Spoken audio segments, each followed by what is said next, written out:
আজি এই পডকাষ্টত চকুলনি কৰিব আৰু এপাক আছে কান্দিব, কিন্তু জীৱনৰ প্ৰত্যেকটো সঁচা কথা ক'ব লাগিব। স্পষ্ট কৈছোঁ, আজি তুমি কান্দিলেও হিয়াও জাৰি কান্দিলেও তুমি প্ৰত্যেকটো সঁচা কথা ক'ব লাগিব। তুমি কোৱা, ধৈৰ্য ধৰি কোৱা, তোমাৰ দেউতাৰ শুৱাই থোৱা নশ্বৰ দেহৰ ওচৰলৈ কিয় কোনো যোৱা নাছিল? সেই কথা মায়ে ভিক্ষা খুজি আহি আছে। এতিয়াও মা আছে। মই হঠাৎ গৈছিলোঁ হাজিৰা কৰিম বুলি, মাক দেখিছোঁ ভিক খুজি কিনে মা আহি আছে টোপোলাত। হে ভগৱান। মিষ্টাৰ বিটু পডকাষ্টৰ শুভ আৰম্ভণি, আৰু আজি প্ৰথমটো পডকাষ্টৰ প্ৰথম অতিথি আমাৰ RF আকাশ। RF আকাশক মতা কাৰণ এটাই যে মই প্ৰথমতে কৈছিলোঁ, এই পডকাষ্টত কোনো চেলিব্ৰিটি নাহে, ইয়াত আহিব জীৱন যোদ্ধা, জীৱন সংগ্ৰাম কৰি কৰি সফল হোৱা প্ৰত্যেকজন ব্যক্তি। RF আকাশ এনেকুৱা এজন যোদ্ধা, কেৱল জীৱন যোদ্ধাই নহয়, দেশৰ এজন সৈনিক। কেৱল দেশৰ সৈনিকে নহয়, জুবিনদাৰ পৰম ভক্ত, প্ৰতিটো কথা আখৰ আখৰ পালন কৰিছে, বহুত মানুহে নজনাকৈ মানুহৰ বাবে উচৰ্গা কৰিছে। আকাশ, তুমি প্ৰথম আহোঁতেই আমাৰ ষ্টুডিঅ'ৰ বাহিৰত থকা জুবিনদাৰ সেই ফটোখনত সেৱা কৰি আহিছা। সেৱা এটা কাৰণে কৰাইছোঁ যে এই পডকাষ্টত যি ক'বা প্ৰত্যেকটো সঁচা কথা ক'বা, চিধা কথা ক'বা, যেনেদৰে জুবিনদাই চিধা কথা কৈছিল। ক'ব পাৰিবলৈ সাহস লৈ আহিছা জুবিনদাক সেৱা কৰি। কেনেকুৱা লাগিছে আজি প্ৰথম পডকাষ্টত আহি তোমাৰ? ভাল লাগিছে আপোনাৰ প্ৰথম পডকাষ্টত মোক নিমন্ত্ৰণ কৰাৰ বাবে উদ্বোধনী হিচাপে।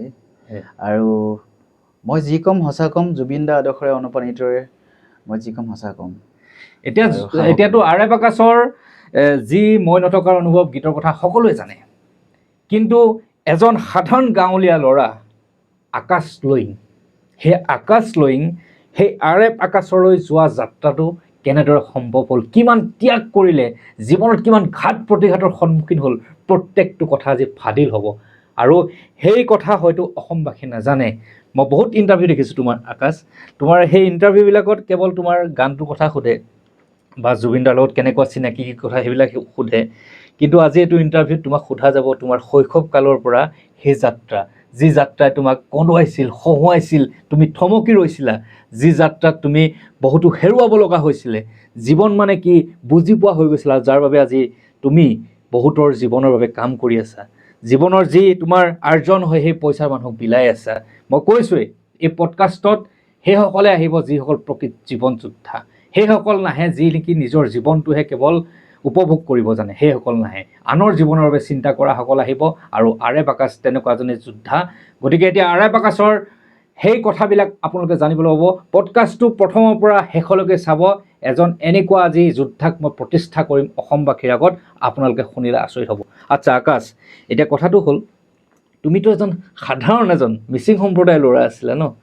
তোমাৰ ঘৰ আমাৰ ওচৰতে। এনে জেগাডোখৰ নামটো তোমাৰ মুখে কৈ দিয়াচোন। নৈগাঁও বুলি কয় ন? বানপীড়িত অঞ্চল এটালৈ।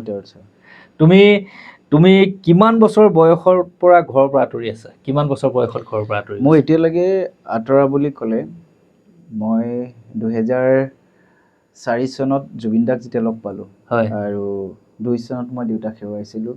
দেউতাৰ এটা সাধাৰণ বেমাৰত দেউতাৰ গোলাঘাট চিকিৎসালয়ত ঢুকাইছিলে। মোৰ হাতৰ হৈ কিনে বহুতখিনি কথা কৈছিলে, আৰু দেউতাই ঢুকোৱাৰ পিছত মই তেতিয়া পদূলিত খুব বাগৰি বাগৰি কান্দিছিলোঁ, কাৰণ মোৰ অসহায় একেবাৰে। কাৰণ যিখন ঘৰত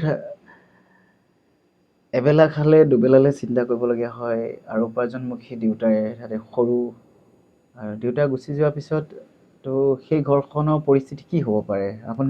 তেতিয়া সেই তোমাৰ বয়স কিমান আছিলে? তেতিয়া মোৰ বয়স বহুত সৰু, 12 বছৰো হোৱা নাছিলে। স্কুলত পঢ়ি আছিলোঁ। আৰু তেতিয়া মই যেতিয়া পদূলিত কান্দি আছিলোঁ, ইমান গাঁৱৰ মানুহে চাই আছে, কিন্তু কোনো এজন মানুহে মোক মৰম কৰিবলৈ অহা নাই, বুজাবলৈ অহা নাই। কেৱল মোৰ কান্দোন চাই থকাৰ দৰে অনুভৱ হৈছিলে। তোমাৰ ঘৰত ককাই ভাই ভনী কোন আছে? না, দাদাহঁতে আছে, বাট সেই টাইমত ৰাতিপুৱা 5:30 বজাত গোলাঘাটৰ পৰা আমি ডেড বডি যেতিয়া আনিছিলোঁ, আৰু মানুহবিলাক গোট খাইছে, কিন্তু সেই মুহূৰ্তত ডেড বডিৰ কাষলৈ আহিলে যে কিবা এটা হৈ যাব, বা ডেড বডিটোৰ কাষত মই কান্দি আছোঁ যেনেকৈ, কোনো মোক দাঙি কিনে বা উঠাই কিনে বুজাব পৰা ক্ষমতাৰ কাৰণ আছিলে নেকি? তোমাৰ দেউতাৰ নশ্বৰ দেহৰ ওচৰলৈ মানুহবিলাক কিয় চাপি হোৱা নাছিলে? কিয় চাপি অহা নাছিলে? এইটো তুমি একদম খোলাকৈ কোৱা, চিধা নাই। তুমি আজি এই পডকাষ্টত চকুলনি কৰিব, RF আকাশে কান্দিব, কিন্তু জীৱনৰ প্ৰত্যেকটো সঁচা কথা ক'ব লাগিব, স্পষ্ট কথা।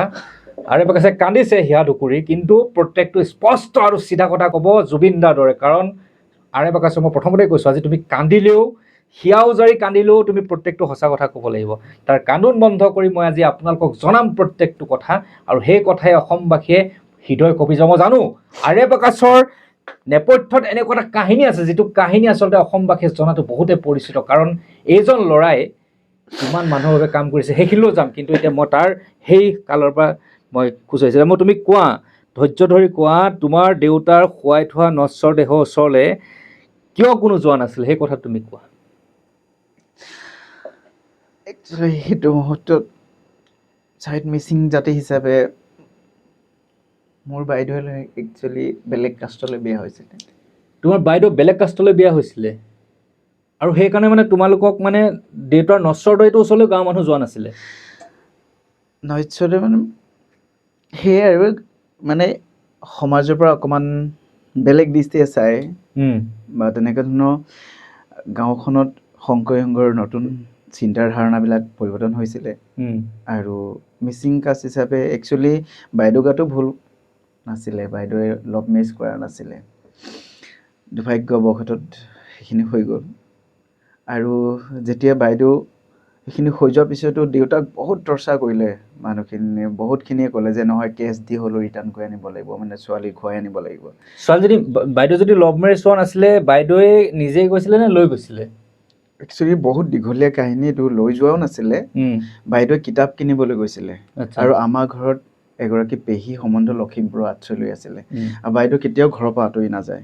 তেতিয়া আমাৰ এখন দোকান আছিলে, দেউতাই দোকান চম্ভালে, আৰু আমাৰ ঘৰত এতিয়া মোৰ যিজন ভিনদৌৱে তেতিয়া আমাৰ দোকানৰ পৰা বস্তু আনে।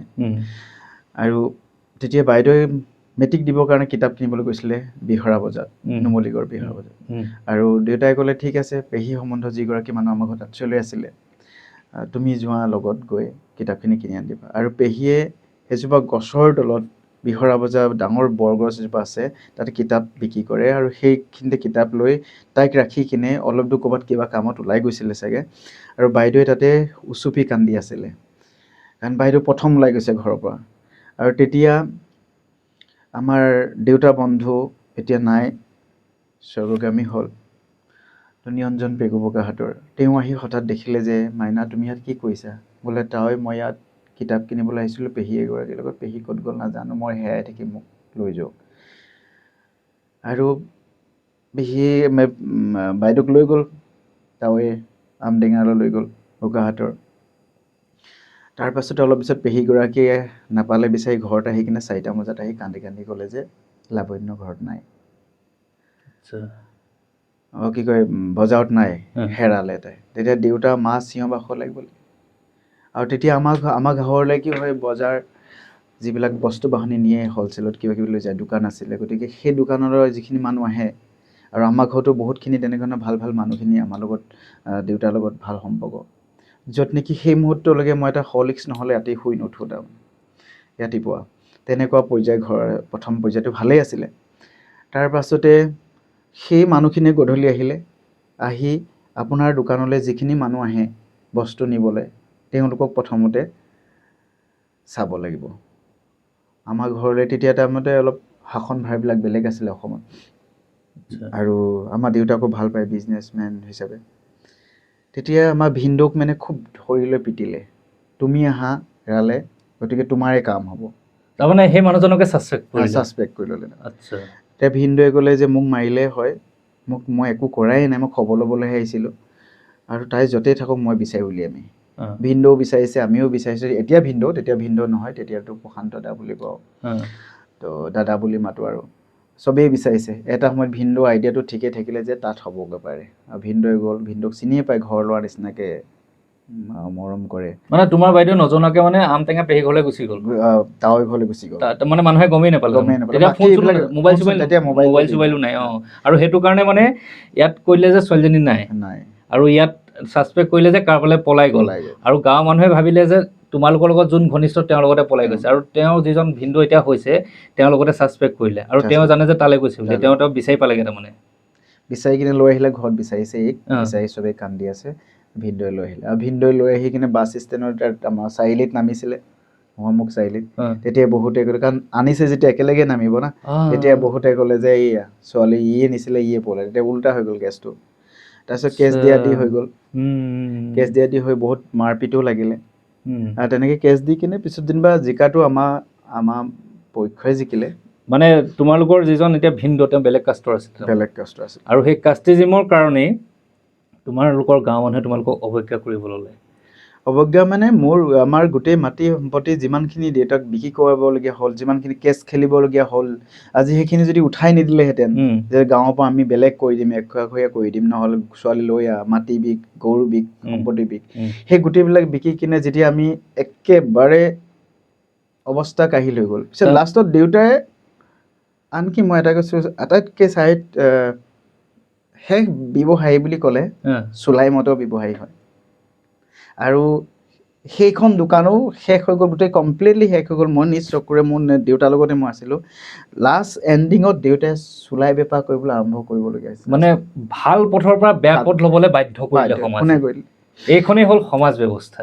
আৰু তাৰ পাছতে মই যে সেই দেউতাই মোক সদায় কৈ থাকে কথাবিলাক, শুন, মই দাদাহঁতে তেতিয়া ডিব্ৰুগড়ত পঢ়ে, ডাঙৰ দাদা, মই যিমান পাৰিম ইমান দিনলৈকে মই কষ্ট কৰিম, তাৰপিছত বেলেগৰ লগত ব্যৱসায় কৰিবলৈ ওলাই যায়, ক'ৰবাত হাজিৰাও কৰেগৈ, এনেকুৱা পৰ্যায় দেখিলোঁ। মোৰ মানে মনটো বহুত, আৰু দেউতাৰ সেই সুখটোৰ কাৰণে পিছৰ পৰ্যায় যে আমি এনেকুৱা এটা অৰ্ধপতনলৈ গ'লোঁ, এনেকুৱা এটা পৰ্যায়লৈ লোকৰ ঘৰত মানে এমুঠি ভাতৰ কাৰণে যাব লগা পৰিস্থিতি পেলাই দিলে। আৰু মই তেতিয়া ভাবিলোঁ, মই গাঁওখনৰ পৰা কি শিক্ষা পাম, মই কেনেকৈ এইখন গাঁৱৰ পৰা মই কেনেকৈ ওলাই যাম, মই কেনেকৈ ডাঙৰ মানুহ হ'ম, কেনেকৈ মই ভাল আদৰ্শ দেখুৱাম, মই যদি এনেকৈয়ে পৰি থাকোঁ, নাই, মই এইখিনি ত্যাগ কৰিব। যেতিয়া দেউতাই মোৰ শেষ পৰ্যায় 2002 চনৰ 9 ফেব্ৰুৱাৰী ঢুকাইছে, তেতিয়া তাৰ পিছৰ পৰা শ্ৰাদ্ধ পাতি মই গ'লোঁ, বহুতবাৰ টাউনত যাওঁ, কাম কৰিবলৈ যাওঁ। এদিন দেখিলোঁ মাক কচু পথাৰৰ পৰা ফালৰ পৰা মায়ে ভিক খুজি আহি আছে। তোমাৰ মায়ে ভিক্ষা খুজি আহি আছে? এতিয়াও মা আছে। মই গৈছিলোঁ হাজিৰা কৰিম বুলি, মাক দেখিছোঁ ভিক খুজি কিনে মা আহি আছে টোপোলা। ভগৱান, তেতিয়া মই দেখি মোৰ সেই দিনটো আটাইতকৈ জীৱন, মাহেঁতে এতিয়াও গম নাপায় মই গাঁওখনলৈ কিয় আহিব নোৱাৰোঁ। কিন্তু মই গাঁওখনক সদায় এতিয়াও পাহাৰখন যেনেকৈ শুৱনিৰ দৰে ৰাখিব বিচাৰোঁ, পাহাৰখনক যেনেকৈ শুৱনিৰ দৰে চাব বিচাৰে যে, সদায় পাহাৰখন শুৱনি, কিন্তু উঠোঁতে বহুত খলাব মই, কিন্তু মই গাঁওখনক মোৰ পাহাৰৰ দৰে চাওঁ সদায়। মানে দেউতাৰ ঢুকোৱাৰ পিছত ঘৰখন চলাবৰ কাৰণে মায়ে ভিক্ষা মাগি খুজি আছিলে, কচু পথাৰৰ পৰা ভিক খুজি। তোমালোকে গম পোৱা নাছিলা তাৰমানে? আৰু তুমি যিদিনাখন তুমি হাজিৰা কৰিম বুলি ওলাই গৈছিলা, সেইদিনাখনে মাক তুমি কচু পথাৰ লগ পাইছা, মূৰত টোপোলালৈ খোজকাঢ়ি আহি আছে। ইয়াৰ পৰা কচু পথাৰলৈ খোজকাঢ়িয়ে যায়, 20-25 কিলোমিটাৰ হ'ব তোমালোকৰ গাঁওখনৰ পৰা কচু, তালৈকে খোজকাঢ়ি গুচি যায়। কিন্তু মই কোনোদিন জনা নাছিলোঁ মায়ে আমাৰ কাৰণে ভিক খুজিব যাব পাৰে। কিন্তু সেইবিলাক কিয় কাৰণে হ'ল, বহুত কথা। আৰু মই তাৰ পিছৰ পৰা মই 2000 জুবিন দাক 4 চনত লগ পালোঁ, গান লিখিলোঁ। আমাৰ গাঁৱতো তেনেকৈ বহুত প্ৰতিষ্ঠিত শিল্পী আছে, আৰু বহুত মই গান লিখি বা গান মোক লৈও বহুতে গানবিলাক কৰি থাকে, তো তাতে শুনি থাকোঁ। আশে পাশে বহুতো কণ্টেক্ট নম্বৰ বিচাৰিলোঁ, কোনো দিব বিচৰা নাছিলে, কিন্তু লাষ্টত বৰতলৰ জগত মৰাঙে মোক সোমদাদা নম্বৰটো দিলে। আৰু মোক লগৰবিলাকে ফুটবল খেলিবলৈ গ'লেও, বা তেতিয়া ফুটবল নহয়, এটা ৰবাব টেঙা খেলিবলৈ গ'লে মোক এতিয়াও লগৰবিলাক চব আছে, ছাৰ্ভিচ কৰাও আছে, বহুতে আছে। এইটোৰ বায়েকে বেলেগ কাষ্টত যোৱা দাস মানুহলৈ বিয়া হোৱা, আমাৰ লগততো সং নাই। তাৰমানে মই এটা কথাই বুজিলোঁ যে এখন সমাজ ব্যৱস্থাৰ কাৰণে আৰে বাকাচ এনেকুৱা এটা দুৰ্ভগীয়া পৰ্যায়লৈ গুচি গ'ল, নিজৰ ঘৰখন বা আৰে বাকাচ এনেকুৱা এটা পৰ্যায়লৈ গুচি গ'ল, যিটো সময়ত দেউতাকৰ নশ্বৰ দেহ চোতালত পৰি থকা সময়তো এটা 12 বছৰীয়া ল'ৰাই চিঞৰি চিঞৰি কান্দি আছে, কিন্তু ওচৰলৈ কোনো মানুহ যোৱা নাই। কি সাংঘাতিক এটা কথা আৰে বাকাচৰ এই জীৱনৰ কথা। মই জানো তাৰ জীৱনত এনেকুৱা সংগ্ৰাম আছে, আৰু যাৰ সংগ্ৰামৰ বাবে সি জুবিনদাৰ অনুভৱ বুজি পাইছিলে।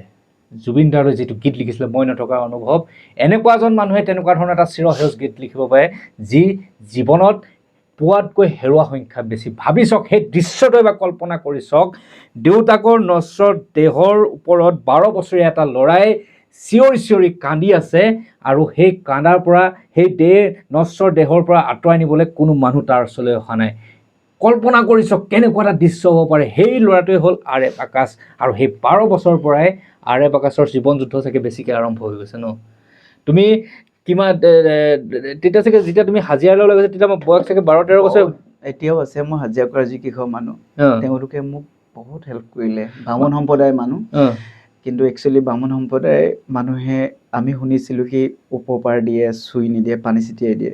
মোৰ লগত সেইটো ব্যৱহাৰ কৰা নাছিলে। তেওঁলোকৰ এনে আমাৰ বোকাখাত সমষ্টিৰ হ'ব চাগে? নাই, আমাৰ এইখিনি ওচৰৰে আমাৰ সমষ্টিয়ে হয়। ৰঞ্জিত শৰ্মা, ৰঞ্জিত শৰ্মা ৱাইফ, তেওঁ টিচাৰ কৰে।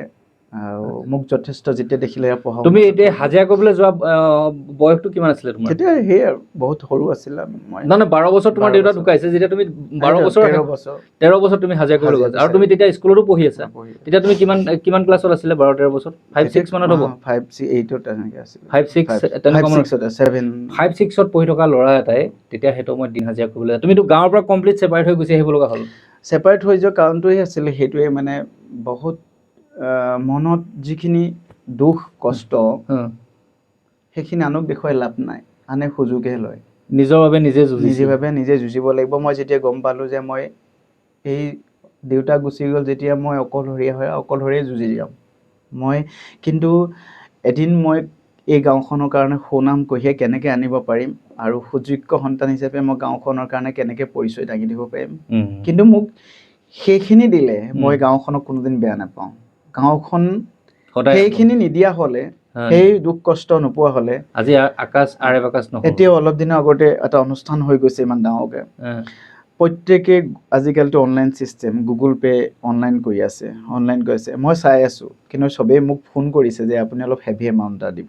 চবেই কৰে কি ভাবে কি হেভি এমাউণ্ট, কিন্তু মোৰ এনেকুৱা কেইজনমান বন্ধু আছে যিকেইজনে সৰুৰ পৰা মোক ইনচাল্ট কৰি আছে, কিন্তু সেইকেইজনক যদি এটকাও যদি কম দিওঁ নহয় মই, তেতিয়াহ'লে তেওঁলোকে মোক নেক্সট দিনাখন কিবা এটা নহয় কিবা এটা সেই গ্ৰুপতেই লিখে, বৰ আমুক কৰে। তেতিয়া মই তেওঁলোকক চাইছোঁ, তেওঁলোকে যেতিয়া লাষ্টত দিছে তেতিয়া মই তেওঁলোকতকৈ এটকা হ'লেও বেছিকৈ দিছোঁ। কেলৈ দিব, মই শুনিব নোখোজোঁ কিবা এটা, মোক বেয়া কথা এটা যাতে নামাতে। কিন্তু ময়ো ইমান ডাঙৰ মানুহ নহয়, মই বহুত টকা দিছোঁ গাঁওখনৰ কাৰণে যি পাৰিছোঁ, আৰু ভৱিষ্যতেও যি পাৰিম দিম। খালি মোৰ সেই অতীতখিনি তেওঁলোকে ঘূৰাই দিব কেতিয়াও নোৱাৰে। অতীতৰ যি কৈশোৰৰ ধেমালি, আল্টিমেটলি তোমাক গাঁওবাসীয়ে এটা তোমাক উপহাৰ দিলে, জীৱনত ঠেকা খাব লাগে, বহুত কষ্ট পাব লাগে, তেতিয়াহে সেইটো বহুত আতিল হয়। যেনেকৈ লোহাৰ পিটি থাকিলেহে তাৰ পৰা খান্তবদা তৈয়াৰ হয়, ঠিক তোমাৰ জীৱনটো তেনেকুৱা হ'ল, এটা সাংঘাতিক সংগ্ৰামী জীৱন। তুমি স্কুলীয়া মেট্ৰিক মানে ক'ৰ পৰা শেষ কৰিলা স্কুলীয়া জীৱন? মই স্কুলীয়া জীৱন ৰাতেই গৰিমাই হাইস্কুলৰ পৰা। গৰিমাই হাইস্কুলৰ পৰা মেট্ৰিক পাছ কৰিলা? একেবাৰতে পাছ কৰিছা? নাই, প্ৰথম বছৰ মোৰ বেয়া হৈছিলে। প্ৰথম বছৰ বেয়া হৈছিলে? বেয়াটো অবভিয়াছলি হ'ব। এই সংগ্ৰামী জীৱনখিনি, মই এটাই কথা কৈছোঁ, সংগ্ৰামী জীৱনৰ সৌন্দৰ্য উপভোগ কৰিবলৈ হ'লে সংগ্ৰাম কৰিব লাগিব। আৰু সেই সংগ্ৰামী জীৱনৰ লাইফটোত বেলেগক লগত লৈ সফল কৰিম বুলি কেতিয়াও অনুভৱ কৰিব নালাগে। অকলশৰে ৰহিব লাগিব। কাৰণ অকলশৰে এজন যোদ্ধাৰে যুদ্ধ জয় কৰিব পাৰে। হাজাৰজনৰ সৈনিকৰ আইডিয়াত কেতিয়াও আপুনি যুদ্ধ জয় হ'ব নোৱাৰে। অবভিয়াছলি, কাৰণ এটা গ্ৰুপত এজনে কামাণ্ডেণ্ট থাকে, আৰু সেই কামাণ্ডেণ্টৰ নিৰ্দেশতে আপুনি জয়ী হৈ আহিব লাগিব। আৰু জীৱনৰ কামাণ্ডেণ্টটো নিজেই সৈনিক।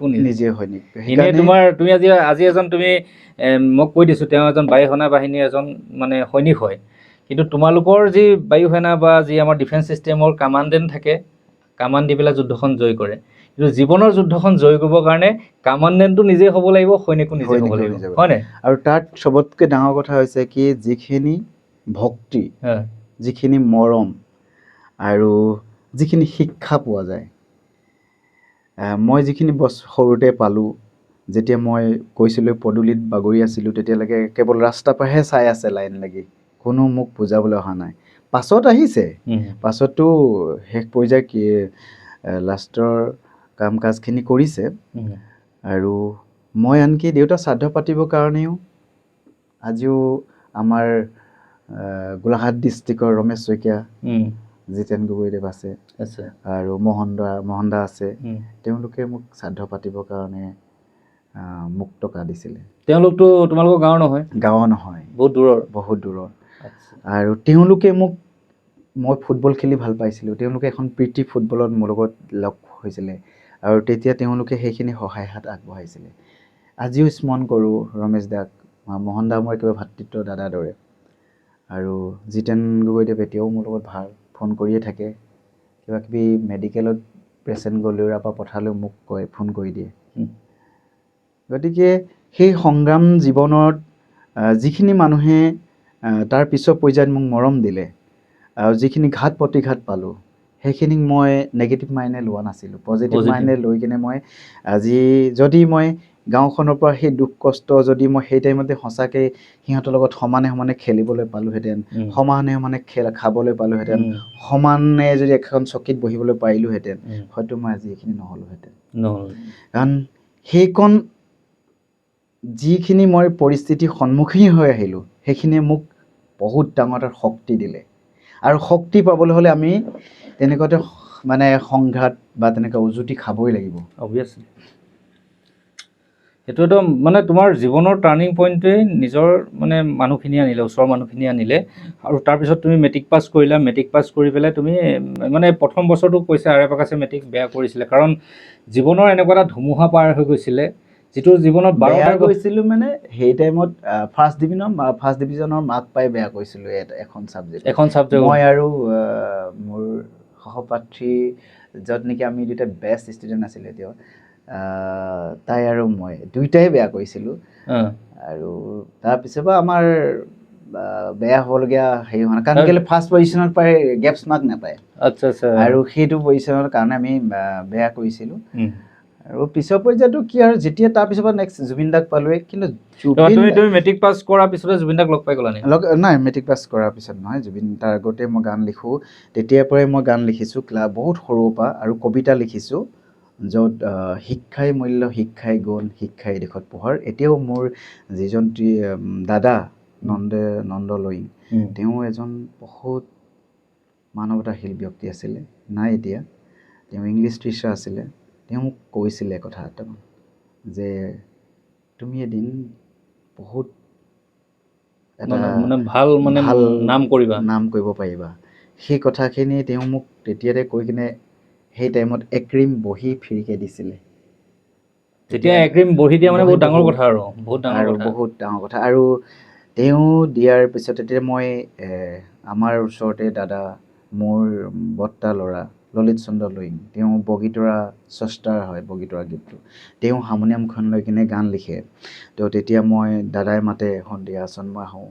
মই গান কৈ আহিম, কিন্তু গানৰ মাজলৈ অহা অকণমান তোমাৰ জীৱনটো শেষ কৰি ল'ব বিচাৰিছোঁ। কাৰণ তোমাক মই এই কথাখিনি মই তোমাৰ এজন মানে সেই ডিফেন্সলৈ যোৱালৈকে মই তোমাক সেইটোৱেই তাৰ পিছৰ পৰাই গান মানে তুমি মেট্ৰিক পাছ কৰিলা, তাৰপিছত হাই ছেকেণ্ডেৰীও কৰিলা চাগে?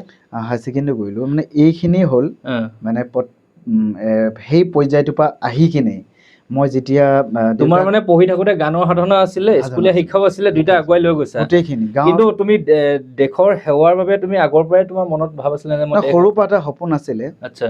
আৰু সপোন আছিলে মই দেশ সুৰক্ষাত যাম। কিন্তু কথা হ'ল কি, মেইন কথা এনেকুৱা ধৰণৰ যে দেউতাক হেৰুৱাৰ পাছত মই ভাগি পৰিছিলোঁ যদিও ইমানখিনি দুখ কষ্ট দেখিছিলোঁ, কাৰণ নিজৰ সন্মুখত দেখিছোঁ, য'ত নেকি মোৰ বাইদেৱে ঘূৰি অহাৰ পাছত ৰাইজে ঘূৰাই আনিবলৈ ক'লে, আৰু ঘূৰি গ'ল। বাইদেউ মামাহঁতৰ ঘৰলৈ গ'ল। তাৰপিছৰ পৰা মামাহঁতৰ ঘৰত থকাৰ পিছত বিহুত যেতিয়া হুঁচৰি কৰিবলৈ গৈছিলে, তেতিয়া ময়ো গৈছোঁ। ভাইটিটো সদায় বায়েকৰ মৰমৰ হয়, তো বাইদেৱে নাচিব, মই চাই থাকিম। আৰু মই তালৈ গৈছোঁ, তেতিয়া মোৰ বাইদেউক ডাইৰেক্ট সমাজ বা উলিয়াই দিছে যে কৈপত্যৰ জাতত যোৱা, ডুমলৈ যোৱা, বিহু মাৰিব নোৱাৰা, উলিয়াই দিছে। তেতিয়া মই গাঁৱৰ মানুহে মানে মোৰ বেলেগ এখন গাঁৱত, মামাহঁতৰ গাঁৱত মানে, তেতিয়া বাইদেৱে সেই কষ্টটো অনুভৱ কৰি কিনে, দুখটো অনুভৱ কৰি বাইদেৱে কিন্তু সেইদিনাখন ৰাতিয়ে 3টা বজাত ভিনদেউহঁতৰ ঘৰলৈ নিজে গুচি আহিলে। আকৌ যেতিয়া এই কথা কৈ আছে, মোৰ আচলতে বহুত এটা কথালৈ মনত পৰি গৈছে দেই। যেতিয়া কৈ আছে সিহঁতৰ মিচিং আৰু কৰিবত্তৰ সমাজৰ ভেদাভেদৰ কথা যেতিয়া কৈ আছে, এই ক্ষেত্ৰত মই কাকো মই দোষাৰোপ দিবলৈ জানা জীৱনৰ সংগ্ৰামৰ বিষয়ে কৈ আছে, মই এটা কথা মনত পৰিছে, মোৰ জীৱনতো আচলতে তেনেকুৱা এটা ঘটনা ঘটি গৈছিলে। বহুতে জানে তেজপুৰ মিছন চাৰিআলি প্ৰেম কাহিনীৰ কথা। সেই ক্ষেত্ৰত মই এজন ব্ৰাহ্মণ সম্প্ৰদায়ৰ ছোৱালী ভাল পাইছিলোঁ, কিন্তু ছোৱালীজনীয়ে বহুত মোক ভাল পাইছিলে। কিন্তু শেষত সেই কাৰণটোৰ কাৰণে আচলতে বাধ্যত পৰি আঁতৰি আহিব লগা হ'ল। চ' মই সেইটোৱে মোৰ মানে মোৰ প্ৰেম কাহিনীটো তাৰ বায়েকৰ লগত, বায়েকৰ প্ৰেমো নাছিলে, কিন্তু বাধ্যত পৰি তেনেকে হ'ল। মোৰ সেই প্ৰেম মানে দাদা ভণ্টিৰ দৰে আছিলে, কিন্তু এইডোখৰতে মই অনুৰোধ ভুল জনাইছোঁ, ধাৰণাৰ বশতত মানে সিহঁতে বিয়া হ'বলগীয়া লাষ্টত বাধ্য হৈ গ'ল তাৰমানে। সেইটোৱে। কিন্তু ভিনদেউ সেইটো অকণমানো ফিলিং নাছিলে, কিন্তু তাক যে ধৰি লৈ পিটিলে, তোমাৰে কাম, তুমি ক'ৰবাত ছোৱালী লুকুৱাই থৈছা। মই এইডোখৰতে মই এটা অনুৰোধ জনাইছোঁ যে মই প্ৰত্যেক পিতৃ মাতৃ বা মই সকলোকে অনুৰোধ জনাইছোঁ যে কোনোবা এটা ল'ৰাৰ লগত যদি মানে দিবলৈ মন নাই, সেই বস্তুটো কাষ্টিজিমত নাযাব কেতিয়াও, মানে প্ৰেমৰ ক্ষেত্ৰত বা এটা সম্পৰ্কৰ ক্ষেত্ৰত।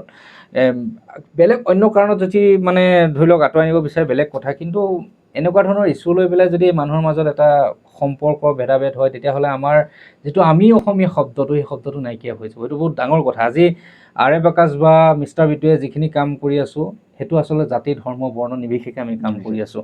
সেই কামটোৰ অস্তিত্ব নাইকিয়া হৈ যাব। এতিয়াও বহুত জেগাত আছে, মই দেখোঁ সেই বস্তুটো। মই প্ৰথম কিন্তু সেই ভাল পোৱা প্ৰথম মিছন চাৰিআলি প্ৰেম কাহিনী সেই কাষ্টিজিমৰ কাৰণে হেৰুৱাব লগা হৈছিলে। ইণ্টাৰকাষ্ট মেৰেজ নহয় আমুক তামুকৰ বাবে তেতিয়াই হেৰুৱাইছিলে, বহুত ভাগি পৰিছিলোঁ। কিন্তু যেনেদৰে আৰএফ আকাশে নিজৰ সেই বস্তুটোৰ কাৰণে আজি শক্তিশালী হ'ল, মিষ্টাৰ বিটু কিন্তু সেই সময়ত সেইটো কাৰণে শক্তিশালী হ'ল। বাৰু যে কি নহওক, মই আৰএফ আকাশ এই পৰ্যায়লৈ অহা মেইন কাৰণটোৱে হ'ল নিজৰ বায়েক অন্য সম্প্ৰদায়লৈ যোৱা, মানে বিয়া হোৱাৰ বাবেই তেওঁক অৱজ্ঞা কৰিব লাগে, তেওঁৰ পৰিয়ালটো অৱজ্ঞা কৰিবলৈ আন নালাগে। দেউতাকৰ নশ্বদে চোতালত পৰি থকা সময়তো আৰএফ আকাশে অকলে অকলে কান্দি আছিলে, এটা 12 বছৰীয়া ল'ৰাই। সেইটো সময়তো কিন্তু মানুহ আহিবলৈ আফচোচ কৰিছিলে। বায়েকে বিহু নাচিবলৈ গ'লেও বিহু নচাৰ পৰা আঁতৰাই দিছিলে তেওঁলোকৰ সমাজৰ। আৰু মই খেলিবলৈ গ'লেও, ফুটবল খেলিবলৈ গ'লেও মোক এইটো নাকটোত তেজ ওলাই, এতিয়াও এনেকে টিপি দিলে চেপেটা হৈ যায়। আচ্ছা, আৰু ভাঙি দিছে মানে ভাঙি মানে গটা মাৰি দিলে, আৰু মই পৰি মানে এনেকে ডাইৰেক্টলি এনেকে মাৰি দিছে, এইটোৱে মাৰি দিছে, তই নাহিবি, তোৰ বাই আমুক কাষ্টলৈ যোৱা, গটা মাৰি দিছে। মই অলপ শকত আছিলোঁ, পৰি গ'লোঁ, আৰু নাকটো পূৰা চুচ খাই কেনে এইটো পূৰা হেৰি গৈছে। তো সেই পৰ্যায়, সেইবিলাক মানে কি হয়, হয়তো আমি সৰু আছিলোঁ, সেইবিলাকো সৰু আছিলে, কিন্তু সেই সৰু হ'লেও মাইণ্ডতো যিটো সোমাই গ'ল, সেইটো ক'ত আঁতৰি যাব? সেইটোৱে মই সেইটোৱে কৈছোঁ। আজি আৰএফ আকাশৰ এইখিনি কথাৰ পৰা মই আপোনালোকক 3টা কথা বুজাবলৈ গৈছোঁ। প্ৰথম কথা হ'ল যে যিকোনো এটা ক্ষেত্ৰত প্ৰেমৰ সম্পৰ্কত হয়, ল'ৰাটো যদি কিবা এটা যদি প্ৰব্লেম আছে বা কিবা ধৰণৰ তাৰ স্বভাৱ চৰিত্ৰ বা সেইখিনি এনালাইচিছ কৰিব। আমাৰ জাতি ধৰ্ম বৰ্ণ নিৰ্বিশেষে এটা সম্পৰ্ক নাথাকে। বহুতো মানুহ দেখিছোঁ একে সম্প্ৰদায়, একে মানুহ বিয়া হোৱাৰ পিছতো সংসাৰ কিন্তু বহুত বেয়া। কিন্তু এনেকুৱা বহুত সংসাৰ দেখিছোঁ যিবিলাক সংসাৰত কিন্তু উচ্চ নিম্ন জাতি যিটো ভেদাভেদ কৰি থাকে, তেনেকুৱা জাতি একলগ হৈ কিন্তু সংসাৰখন বহুত ভাল হৈ আছে। মই আন নালাগে আৰএফ আকাশৰ কথাই কওঁ। আৰএফ আকাশ হ'ল, তুমি লয়িং লিখা ন, তোমাৰ মানুহজনী ঘৰ কি লিখে? পায়েং লিখে। তোমালোক হ'লা, মই এটা মিচিং সম্প্ৰদায়ৰ, তোমালোক টেমেৰা মিচিং বুলি কয়। তেওঁ কিন্তু ময়িং। তেওঁলোকৰ দোৱান আছে, আৰএফ আকাশৰ দোৱান নাই। তথাপিতো আৰএফ আকাশৰ তাৰ পত্নীৰ যিটো মিল, আজি আৰএফ আকাশে যিটো কাম কৰি আছে, সেইটো কিন্তু বহুত এটা ডাঙৰ কাম কৰি আছে। সেইখিনি মানে আৰএফ আকাশক সাহস দিছে তাৰ ৱাইফে। ইমান কষ্ট কৰে। আজি আৰএফ আকাশৰ পত্নী স্বাস্থ্য বেয়া, তাই জ্বৰ হৈ আছে, কিন্তু পঠিয়াই দিছে, বিটুদাই মাতিছে, তুমি যোৱা, তুমি ইণ্টাৰভিউ দি থৈ আহা। আৰএফ আকাশৰ বহুত বস্তু তাই কাম কৰি আছে। গতিকে মানুহৰ মাজত মানুহৰ দুই মনৰ মিলনত এইবোৰ জাতি ধৰ্ম সম্প্ৰদায় নাহে। যদি আপোনালোকে যদি নিজৰ ল'ৰা বা ছোৱালীটোক যদি কিবা কাৰণত যদি সম্পৰ্কটো বিচ্ছেদ কৰিব বিচাৰিছে, সেইটো ইছ্যু কিন্তু নল'ব। মই প্ৰত্যেকজন পিতৃ মাতৃলৈ অনুৰোধ কৰিছোঁ। সেই কথা মিষ্টাৰ বিটুৱে জানে যে সেই তেজপুৰৰ মিছন চাৰিআলি প্ৰেম কাহিনী শেষ হওঁতে কিমান কষ্ট পাইছিলোঁ, কাৰণ সেই প্ৰেম কাহিনী বাধ্যত পৰি এৰিছিলে মিষ্টাৰ বিটুৱে। সেই ছোৱালীজনীও বাধ্যত পৰি যাব লাগিছিলে, কাৰণ মাক দেউতাকে নেমানে যে আমাতকৈ সিহঁতি তল সম্প্ৰদায়ৰ মানুহ কেতিয়াও আমাৰ লগত মানে থাকিব নোৱাৰিব, ইণ্টাৰকাষ্ট মেৰেজ নহ'ব। চ' মোক যদি সেইটো সময়ত ক'লেহেঁতেন যে তুমি এতিয়া সৰু হৈ আছা, তোমাৰ ইনকাম চ'ৰ্চ কম, গতিকে তাই বিয়া দিয়া বয়স হৈছে, তোমালৈ বিয়া দিব নোৱাৰিম, তেতিয়াও মই সুখী হ'লহেঁতেন। কিন্তু মোক সেইটো সময়ত মোক টৰ্চাৰ কৰিলে জাতিগতভাৱে। এই বস্তুটো যিটো আৰএফ আকাশৰ লগত হৈছে, সেইটো কথাত কৰিলোঁ। আৰু দ্বিতীয় কথাটো হ'ল যে মানুহে জীৱনত ঠেকা খাব লাগে, ঠেকা খালেহে মানুহে সংগ্ৰাম কৰিবলৈ শিকে, কষ্ট পালেহে মানুহে কষ্টবিলাক অনুভৱ কৰি আনৰ দুখ বুজে। আৰু ৩ নম্বৰ কথাটো হ'ল যে পিতৃ মাতৃক সদায় ভগৱান বুলি ভাবিব লাগে। পিতৃ মাতৃক যেতিয়া ভগৱান বুলি ভাবি থাকিব তেতিয়ালৈকে কিন্তু আপুনি কোনো নামঘৰ মন্দিৰ যাব নালাগে, আপোনাৰ কাৰণে ভগৱান সদায় আপোনাৰ লগত থাকিব। সেইটোৱে হ'ল। কিন্তু মই এটা কথা এতিয়া ক'লে যে আপুনি নামঘৰলৈ যাব নালাগে, এতিয়া মোৰ 4টামান কথা জুবিন দাই কৈছিলে 2004 চনৰ 24 নৱেম্বৰ আবেলি 4টা বজাৰ কথা। মোক সাৱটি ধৰি কিনে, তাল গছ এজোপা আছিলে ষ্টুডিঅ'ৰ কাষত, তেতিয়া মোক ধৰি কিনে ক'লে, কাণত ওচৰত কৈছে, হা এইখিনি মই কথা কেইটামান ক'ম। তেতিয়া পকেটৰ পৰা পইচা কেইটামান উলিয়াই কিনে দিলে, দি কিনে কৈছে, বুজালে ধুনীয়াকৈ। তেতিয়া মই ক'লোঁ, মই যদি কিবা এটা হ'ব পাৰোঁ জীৱনত, তেতিয়াহ'লে মই শপত খাই কৈছোঁ, মই মন্দিৰত যাম আৰু মই তোমাৰ বিষয়ে কিবা ক'ম। তেতিয়া মোক তাৰে এটা কথা কৈছোঁ, ঘৰত ল'ৰা ঘৰলৈ যাব লাগিব, গুৱাহাটীত নহয়, মা দেউতাই ভগৱান, আৰু জীৱনত ভাল কাম কৰিবি, বেয়া কাম কৰি কিনে মন্দিৰত যোৱা কথা নাভাবিবি। তাৰমানে তুমি যেতিয়া কৈছিলা জুবিন দাক যে মই যদি কিবা এটা পাওঁ বা জীৱনত ছাকচেছ হওঁ, তেতিয়াহ'লে মই মন্দিৰত গৈ পেলাই মানে মই চাকি জ্বলামগৈ বা শৰাই দিম। কিন্তু জুবিন দাই তেতিয়া ক'লে যে প্ৰথম তই কিবা এটা ছাকচেছ হৈ মা দেউতাৰ কাষলৈ যাবি, কাৰণ ভগৱান মা দেউতা ন, আৰু বেয়া কাম কৰি কেতিয়া মন্দিৰত সেৱা কৰি লাভ নাই। এতিয়া মই সেইকাৰণে কৈছোঁ যে মই জুবিন দাই যিকেইটা কথা মোক ক'লে, কিন্তু মানুহে ভাবিব পাৰে যে 4 চনৰ পৰা ইমান দীঘলীয়া যাত্ৰাত এই ল'ৰাটোক জুবিন দাৰ লগততো বেছিকৈ দেখা নাই। ঠিক আছে, মই জুবিন দাৰ ওচৰত কেনেকৈ পালেগে সেইটো বস্তু লৈ এতিয়া যাম। কিন্তু এতিয়া মই এটা কথাই ক'লোঁ যে আৰে প্ৰকাশৰ এটা সাংঘাতিক সংগ্ৰামৰ কাহিনী, 12 বছৰৰ পৰা দিন হাজিৰা কৰা এটা ল'ৰাৰ কাহিনী। মই এতিয়া মেট্ৰিক পাছ কৰালৈকে গ'লোঁ, তাৰপিছত এতিয়া আমি গৈ আছোঁ জুবিন দাৰ কাষলৈ। এতিয়া আহোঁ আমাৰ ভগৱান স্বৰূপ, আমাৰ বাবে আদৰ্শ বা সকলোৰে বাবে আদৰ্শ ঈশ্বৰ পুত্ৰ জুবিন গাৰ্গক কেনেকৈ লগ পালা? শ্ৰদ্ধাৰ জুবিন দাক কেনেকৈ লগ পালা? সোণালী কেছেটত তেতিয়া গীত লিখিছিলোঁ। তুমি? মই জুবিন দাক গৈছিলা নি? জুবিন দা তেতিয়া সোমনাথ বৰা পৰিচালনাৰে সোণালী কেছেট লাগে, এতিয়া বিহু কেছেট। জুবিন দাক লগ পাবৰ কাৰণে প্ৰথমে তুমি কাক লগ কৰিছিলা? মই জুবিন দাক লগ পাবৰ কাৰণে বহুত চেষ্টা কৰিলোঁ, গাঁৱতো বহুত ৰিকুৱেষ্ট কৰিলোঁ, বহুতৰ লগত কথা পাতোঁ, এই মানুহজনক মানে এদিন লগ পাম। মোক বহুতে ইনচাল্ট কৰে, ইকিটিং কৰে, এই জুবিন দা স্বত্ব চাইটো দেখিব নাই, আজিও আছে, এয়া মোৰ একেবাৰে সহপাঠী, তেওঁলোকে আগতীয়াকৈ তেওঁ অনুষ্ঠানৰ কাৰণে কিবা এটা বিচাৰে, আৰু তেওঁ মোক বহুত ইনচাল্ট কৰিলে। কিন্তু মই সেইবিলাক মানে মাইনত ৰখা নাছিলোঁ। কিন্তু মোৰ এটাই মনত মানে দৃঢ় প্ৰতিজ্ঞা কি মই জুবিন দাক লগ কৰিমেই।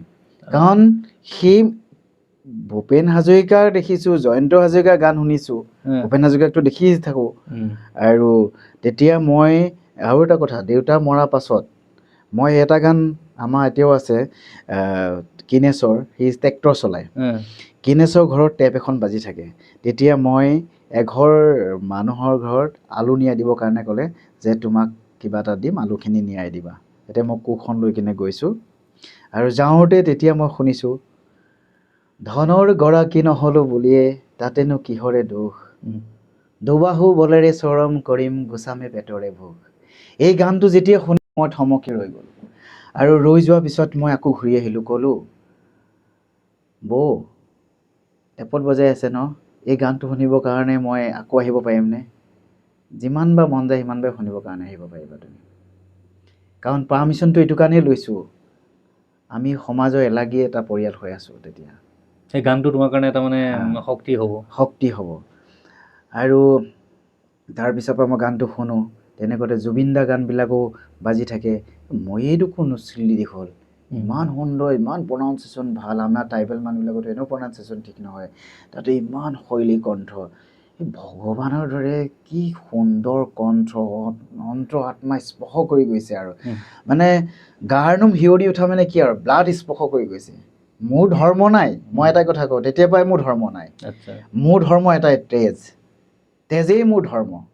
মই কাৰোবাক তেজ দিব পাৰিছোঁ, মই ধৰ্ম প্ৰাণ ৰক্ষা কৰিব পাৰিছোঁ। তাৰপিছত সেই গানখিনি শুনি তুমি মানে জুবিন দাৰ প্ৰেৰণা পালোঁ। তাৰ আগত জুবিন দাৰ গান শুনা নাছিলা নি? নহয়, তাৰ আগত শুনা নাছিলোঁ। সেইটো মোৰ প্ৰথম গানত মানে প্ৰভাৱিত কৰে। মানে তাৰ আগৰ পৰাই জুবিন দা গীত শুনিছিলে? তাৰ আগৰ পৰা শুনিছোঁ, অনামিকা শুনিছোঁ, মায়া শুনিছোঁ। এতিয়া সেই গানটো তাৰমানে সেইটো তাৰমানে 2004 চনৰ কথা নহয়, যেতিয়া তুমি মানে সেই গানটো যে মানে যিটো শক্তি দিয়া গানটো তুমি শুনিছিলা, সেইটো মানে 2004 চনৰ? 2004 চনৰ কথা নহয়, 2003 চনৰ মানে। 2004 চনত জুবিন দাক লগ পাইছিল। তাৰপৰা সেই গানটো শুনাৰ পিছত জুবিন দাক মানে তেতিয়া মানে লগ তাৰমানে কি নহয়, জুবিন দা গানটো আমি এটা মডাৰ্ণ যুগৰ হিচাপে যিখিনি আমি ফ্লেভাৰ পাওঁ সেইখিনিতো অনুভৱ কৰোঁৱেই। তেতিয়াতো আৰু হিট গান, কিন্তু ভূপেন্দ্ৰৰ যিবিলাক গীত এটা মেছেজ তেতিয়াত আছিল। তেতিয়াতো জুবিন দাৰ গান আমি ইমান মেছেজ ফিল কৰিব পৰা নাছিলোঁ, কিন্তু সেই টাইমত আমি কেৱল মানে ভাল লাগে আৰু জুবিন দাৰ কণ্ঠটো ভাল লাগে, জুবিন দাই গোৱা শৈলীবিলাক মানে যিবোৰ কথাৰ সুৰ কেনেকৈ প্ৰাণ ঢালি গায় সেইটো এটা ভাল লাগে। কিন্তু ভূপেন্দ্ৰৰ এটা সত্তা সেই টাইমত, ভূপেন্দ্ৰৰ গীতবিলাকে পটককৈ মানে তেজত সোমাই যাব, স্পৰ্শ কৰিব পাৰে মানে পটককৈ মানে কিবা এটা মোৰ মাইণ্ডটো খুলি দিয়া ৰাস্তাটো কথা সেই এটা গানেই। বাকীখিনি গান বহুত, মই এতিয়া জুবিন দাক লগ পোৱা স্পৃহাটো বাঢ়ি গ'ল আৰু তুমি লগ পাবৰ কাৰণে কাৰ ওচৰলৈ প্ৰথমতে গ'লা? তাৰপিছত মই আমাৰ তাৰে বৰতলৰ জগত মৰাণ এতিয়াও আছে, তেওঁক এদিন মই ক'লোঁ যে আপুনি জুবিন দাৰ লগত গান গাইছে নহয়, জুবিন দাৰ কেইবাটাও এলবামত গান গাইছে, দাদাৰ নম্বৰ আছে নেকি? জুবিন দাৰ নম্বৰটো তেনেকৈ নাপাবা, কিন্তু মই মানুহ এজনৰ নম্বৰ দিব পাৰিম। বোলো কাৰ? বোলো সোমনাথ বৰা, তেওঁ থ্ৰুৱেদি তুমি লগ কৰিব পাৰিবা, তোমাৰ ইচ্ছা তোমাৰ পৰা। নম্বৰ এটা দিলে, তেতিয়া লেণ্ডলাইনত মানে PCO পৰা হওক বা ক'ৰবাৰ কথা পাতিব লাগে, আৰু মই সোমনাথ দাৰ লগত মানে কণ্টেক্ট কৰিলোঁ। তো কণ্টেক্ট কৰাৰ পিছতে আৰু মোক মাতিলে, গ'লোঁ ৰাজগড় গুৱাহাটী, আৰু ভাল পালে। তেওঁ ক'লে বৰ ধুনীয়া, ইমান কম বয়সত তুমি গান লিখিবলৈ আহিছা, আৰু বহুত ভাল। তেতিয়া তুমি গান লিখাহে ন? মই গান লিখোঁ তেতিয়াৰ পৰাই, মই সৰুৰ পৰাই মানে গান গুণগুণা, নদী পাৰত তুমি গানৰ সুৰ কৰিছিলা নেকি তেতিয়া? তেতিয়াও সুৰ কৰোঁ মই, তেতিয়াই মানে বহুত মেঘালী বুলি কয়, সোণালী বুলি কয়। জুবিন দাৰ ওচৰলৈ সোমনাথ বৰাই লৈ গ'ল? সোমনাথ দাক মই ক'লোঁ যে মই জুবিন দাক এবাৰ চুব বিচাৰিছোঁ, তেওঁ ভৰি দুখন। তো জুবিন দাটো তেনেকৈ ক'ত পাম, এতিয়াতো দিল্লীত হৈ গেংষ্টাৰ বনাই ঘূৰি ফুৰিছে, হিন্দী গান গাই ঘূৰি ফুৰিছে। আমিও এতিয়া কেতিয়া লগ পাম নাজানো। ঠিক আছে, হ'ব দিয়া, তুমি ইমান ইচ্ছা কৰিছা যে আমি যেতিয়া গান ডাবিং কৰিম নে তেতিয়া। আৰু তেতিয়াতে মানে হৈ গ'ল। মোৰ ভাগ্য ভাল আছিলে, আমাৰ গোলাঘাট এটা ষ্টুডিঅ', শান্তিপুৰ ষ্টুডিঅ' এটাত দাদা গৰিমা বৌকো বিয়া পতা বেছি দিন হোৱা নাছিলে। তাৰপাছতে গেংষ্টাৰ ইয়ালৈ গান গাই আহিছে, আৰু সোমনাথ দাহঁতে কণ্টেক্ট কৰি মেলি ষ্টুডিঅ'লৈ মাতিলে, আহিলে 10টা বজাত আহিছে। একদম দাদা টকলা, চুলি তুলি নাই। তো মোৰ এনেকুৱা লাগিছে যদিও টকলা, তেওঁ এজন শ্ৰীকৃষ্ণহে খোজকাঢ়ি আহিছে। আৰু মোৰ প্ৰথম ফাৰ্ষ্ট অ' মাই গড, মই যে একদম এনেকৈ লাগিছে যে মই তেওঁক ডাইৰেক্টলি মানে ভৰি দুখনত পৰি দিওঁগৈ। আৰু দিনৰ 10টা বজাত, আৰু মই মানে একদম নিজক মানে আছোঁ আৰু ধৈৰ্য ধৰি একদম ডাইৰেক্ট খোজকঢ়া সেইবিলাকেই বেলেগ। আৰু দাদাৰ মানে আহিছে আৰু গৈছে, একদম ওপৰত উঠি গৈছে আৰু ষ্টুডিঅ'লৈ সোমাই গৈছে, আৰু ময়ো গৈছোঁ। মই কৈছে লাহে লাহে দেই, হাল্লা নকৰিবা। সোমনাথ দাই কৈছে হাল্লা নকৰিবা। ৰুবুল দাও আছে, এইটো ষ্টুডিঅ'ৰ তেনেকৈ দীঘলকৈ বেঞ্চ এখন আছে, তাতে বহিব দিছে, বহিছোঁ আৰু আমি গোটেইখিনি। আৰু এইটো ডাবিং ৰুমত দাদা সিফালে সোমাই গৈছে। তেতিয়া ডাবিং ৰুমত দাদা সোমাই গৈছে, তেতিয়া মই এইফালৰ পৰা গ্লাছত দেখি আছোঁ, হেডফোনটো লগাইছে। মাই গড, কি ধুনীয়া লাগিছে মানে, আৰু ভগৱান আৰু আৰু মই এনেকুৱা লাগিছে মই তেতিয়াই পাহৰিলোঁ পৃথিৱীখনত যে মই ইমান দুখ বেদনাৰ মাজে পাৰ কৰি আহিছোঁ, সেইবোৰ কথা চব পাহৰি গ'লোঁ। মই এনেকুৱা লাগিছে কি মই স্বৰ্গত আছোঁ। আৰু তেওঁ গান এটা প্ৰথম ৰুবুল দা এলবামৰ পচুৱাখনৰ গান এটা গাইছে। সেই গান মানে বেলেগৰ গান গাইছে, বেলেগৰ গান গাইছে। জুবিন দাই তেতিয়া পচুৱা এলবামটো গানটো প্ৰথম গাইছে, তেতিয়া গানটো গাইছে, জীৱনত তোমাৰ ছবি কিমান আঁকিলো। তো মই এইখিনিৰ পৰা এনেকৈ দাদাক চাই আছোঁ, আৰু তেতিয়াই মোৰ এনেকুৱা লাগিছে কি মই স্বৰ্গত আছোঁ, আৰু মই পৃথিৱীখনৰ বিষয়ে মায়া মই একোৱেই গম নাপাওঁ। মই এনেকুৱা লাগিছে কি স্বৰ্গৰ পৰা ভগৱানে সেই আধ্যাত্মিকতাৰ উচ্চাৰণে কিছুমান পৃথিৱীলৈ শব্দ নিগৰি বৈ আহিছে, আৰু আমি হৃদয়ংগমে আঁকোৱালি লৈছোঁ। জুবিন দাৰ গানৰ ৰেকৰ্ডিং শেষ হ'ল। তাৰপিছত তুমি লগ পালা নাই? পালোঁ। মই মানে তেতিয়াই মই শেষ হ'ল, কেতিয়া শেষ হ'ল, 10টা বজাৰ পৰা সন্ধিয়া 4টা বজালৈকে গম নাপাওঁ কিমান সময় পাৰ হৈ গ'ল। দিনৰ 10টাৰ পৰা সন্ধিয়া 4টালৈকে জুবিন দাৰ ৰেকৰ্ডিঙতে বহি বহুত কষ্ট হয় ন? কষ্ট বহুত, কিন্তু তেতিয়া আকৌ সেই টাইমতে 20টা গান গাইছে। সেই 10টা বা 4টা ধাৰ মানে 15 মিনিট 20 মিনিট লগোৱা নাই, এটা গান উলিয়াই দলিয়াই দিছে আৰু হৈ গ'ল, এইটো হৈ গ'ল, এইটো হৈ গ'ল, এইটো কমপ্লিট হৈ গ'ল, ইটো উলিয়া, এইটো মানে তেনেকুৱা ধৰণৰ, মানে ইমান বেলেগ ধৰণৰ, মানে যেন ভগৱানে নিৰ্দেশ দি গৈছে, কাম হৈ গৈ আছে, মেচিনৰ টাইপৰ তাৰমানে তেনেকুৱা কামবিলাক। এতিয়াও যদি সোমনাথ চাই আছে নিজে ক'ব মোক প্ৰথম লগ পায়, গতিকে মই তেতিয়া দেখিছোঁ মাই গড। আৰু সেয়াই মোৰ লাইফৰ প্ৰথম এক্সপিৰিয়েঞ্চ আছিলে। তাৰপিছৰ পৰা দাদাক, পিছত সোমনাথ দাই, মই কোৱা মতে সোমনাথ দাই কথাখিনি কৈ দিলে। তাৰপিছত জুবিন দাই ফটো উঠিছোঁ, সেইখন ফটো এতিয়াও আছে। মই এটা টুপি পিন্ধি আছিলোঁ, এতিয়াও দাদাই সাৱটি ধৰি কিনে তালগছজোপা ওচৰলৈ নি মোক ক'লে যে আজিৰ পৰা মই তোৰ ভগৱান, মই তোৰ দেউতাৰ। তোমাৰ প্ৰথমবাৰতে মানে ভাল পায় জুবিন দাই মানে বহুত। তাৰ আগত সোমনাথ দাই কথা কেইটামান ক'লেই যে তাৰ দেউতা নাই অনাথ। তো সেই কথাখিনি লগালগ তেওঁ বুজি পালে, তেওঁ মোৰ চকুলে চাই ডাইৰেক্ট বুজিয়ে পাইছে, বহুত দূৰৰ পৰা তেওঁ ন'টিচ কৰি আছে যে এই ল'ৰাটোৱে এনেকুৱা ধৰণৰ হয়তো বুজি পালে মোৰ অন্তৰখনৰ কথা, সেইকাৰণে মোৰ গালত ধৰি কিনে কৈছিলে ইমান ধুনীয়া ভৰজনৰ দৰে তোমাৰ গাল। তো সেই কথাটো কৈ কিনে সাৱটি ধৰি এইফালে বুলি এনেকৈ লৈ গৈ মানে অকলশৰে, যে কাৰো ওচৰত নহয়। মানুহটোৱে কোনোদিনে নিজকে চেলিব্ৰিটি বা কিবা বুলি নাভাবিলে, তাৰমানে তোমাকতো প্ৰথম লগ পাইছে তেনেকৈ তোমাক সাৱটি ধৰি এইবিলাকে আৰু সাৱটি ধৰি কিনে মোক এইখিনিলে কথা দুটামান ক'ম কৈ কিনে তেতিয়া মোৰ মাইণ্ডত সোমোৱাই দিছে দুটামান কথা। সেই কথাকেইটাই মই আজিও আছে, আৰু মই সেইকেইটা কথা মই নকওঁ, বহুত আৰু দুটামান কাম কৰিবলৈ মোৰ বাকী আছে। আৰ এ বাকাচৰ বিষয়ে নাজানে যে আৰ এ বাকাচে নিজে আৰ্জন কৰা ধনে কি কৰি আছে, সেই কথাটো বহুত ইম্পৰ্টেণ্ট, সেইটো কথা জানিব লাগিব। কাৰণ এইটো অনুষ্ঠানলৈ আজি পডকাষ্টত তাক লৈ আৰম্ভণি কৰাৰ কাৰণ দুটা। প্ৰথমটো হ'ল সি জীৱন যোদ্ধা আৰু এজন দেশৰ সৈনিক, আৰু দ্বিতীয়টো কথা হ'ল জুবিনদাৰ ভক্ত, জুবিনদাৰ আদৰ্শ মানি চলা এজন ল'ৰা। সেই আদৰ্শ কিন্তু আৰ এ বাকাচে যেতিয়াৰ পৰাই ইনকাম কৰিছে তেতিয়াৰ পৰাই কৰি আছে। তুমি চাকৰি জীৱন পোৱাৰ পিছৰ পৰা তুমি কৈছিলা যে পইচা জমা কৰি যোৱা এটা টেকেলিত আৰু সেই পইচা দুৰ্ভগীয়াৰ মাজত বিলাই দিয়া। তুমি এটা কি বঁটা দি আছা? শৈক্ষিক বঁটা দি থাকা প্ৰত্যেক বছৰে? আৰ এ বাকাচ শৈক্ষিক বঁটা প্ৰত্যেক বছৰে দিয়া? সেইটো প্ৰত্যেক বছৰে দি আহিছোঁ, আৰু মোৰ গাঁৱতে বেছিখিনি 2-3 বছৰমান দিয়া হ'ল। এইটো কিমান চনৰ পৰা দিছা তুমি? এইটো 2020ৰ পৰা। 2020ৰ পৰা 2026লৈকে সেইখিনি কথা জুবিন দাই গম পাইছে তুমি সেইটো দিয়া বুলি? দাদাই গম পাইছে। শৈক্ষিক বঁটাটোত তুমি কিমান টকা দিয়া প্ৰত্যেক বছৰে? মানে এনেকুৱা ধৰণৰ নিৰ্দিষ্ট এমাউণ্ট নাথাকে, কেতিয়াবা সেই বঁটাটোৰ লগত 4,000ও থাকে, 5,000ও থাকে। কাৰণ কেলে হাইষ্ট কিমানলৈকে দিছা? লাষ্টবাৰ কিমান দিলা? লাষ্ট সেই 5,000লৈকে দিছোঁ। 5,000লৈকে কাৰণ যিটো ষ্টুডেণ্ট মেট্ৰিক পাছ কৰি কিনে কেইজন ষ্টুডেণ্টক দিয়া? মই হাইষ্ট দিছোঁ 20জনলৈকে। কিমান? 5,000কে? 5,000কে 20জনলৈকে। তাৰমানে 1 লাখ টকা দিছে? 1 লাখ টকা হাইষ্ট 1 লাখ টকা শৈক্ষিক বঁটা দিছে মেট্ৰিক পাছ কৰা? প্ৰত্যেক বছৰে দিয়া? প্ৰত্যেক বছৰে দিওঁ, কিন্তু আজি কিছু বছৰৰ পৰা অলপ কম পৰিমাণে 7জন 15জন এনেকৈ গৈছে। মানে এজনক 5,000কে দিয়া, মানে 10জন হ'লেতো 50,000 টকা দিয়া তুমি। আৰু তাৰ উপৰি তুমি বিভিন্ন ক্ষেত্ৰত মানুহক, অসুখীয়া মানুহকো সহায় কৰি আহিছা। এতিয়া ৰিচেণ্টলি তুমি এটা প্ৰজেক্ট কৰি আছা, এটা অতিথিশালা বনাই আছা, মানে মই নথকা অনুভৱ অতিথিশালা দিছা আৰু সেই অতিথিশালাত যোৰহাট মেডিকেল কলেজৰ যিখিনি মানে এটেণ্ডেণ্ট, তেওঁলোকে মানে কোনো পইচা নিদিয়াকৈ সেই অতিথিশালাত থাকিব পাৰিব একদম। মানে যিখিনি দুখীয়া মানুহ, যিখিনি হস্পিটেলত পৰি থাকে, থাকিবলৈ ঘৰ নাই, কেইটা ৰুম কৰিছা এইটো?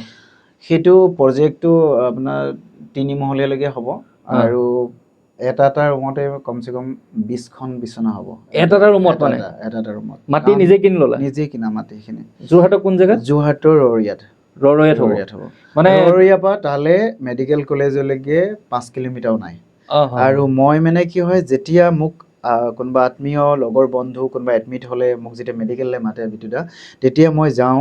মই অন্য নোৱাৰিলেও মেডিচিনৰ দাম এটা হ'লেও, আপেল হ'লেও হাতত লৈ যাওঁ। তেনেকুৱাতো প্ৰায় তুমি পাই থাকা সপ্তাহত? প্ৰায় তুমি মেডিকেলত প্ৰায় সপ্তাহত বুলি নহয়, মই প্ৰায় পাই থাকোঁ, আৰু মোলৈ ফোন আহিয়ে থাকে, মই গৈ থাকোঁ। আৰু নিজেও বহুত বাৰ ব্লাড দিছোঁ। তাতে এতিয়া ৰিণ্টু দাহঁতে আছে, ব্লাড ৱাৰ্ডৰ, তাহাঁতেও গম পায়। মই গম পাই। এতিয়া তুমি মই তোমাক সুধি যাম যে তুমি এই যিখন অতিথিশালা বনাইছা, এটা মানে হেৰিতে 20জন মানুহ থাকিব পাৰিব? তেনেকুৱা কিমানটা ৰুম? এটা ৰুমত মানে এটা ষ্টেপত 20-22খন মানে বিচনা ধৰিব এখন চাদত। মানে এখন চাদত ৰুম হিচাপত থাকিব নে হল হিচাপত?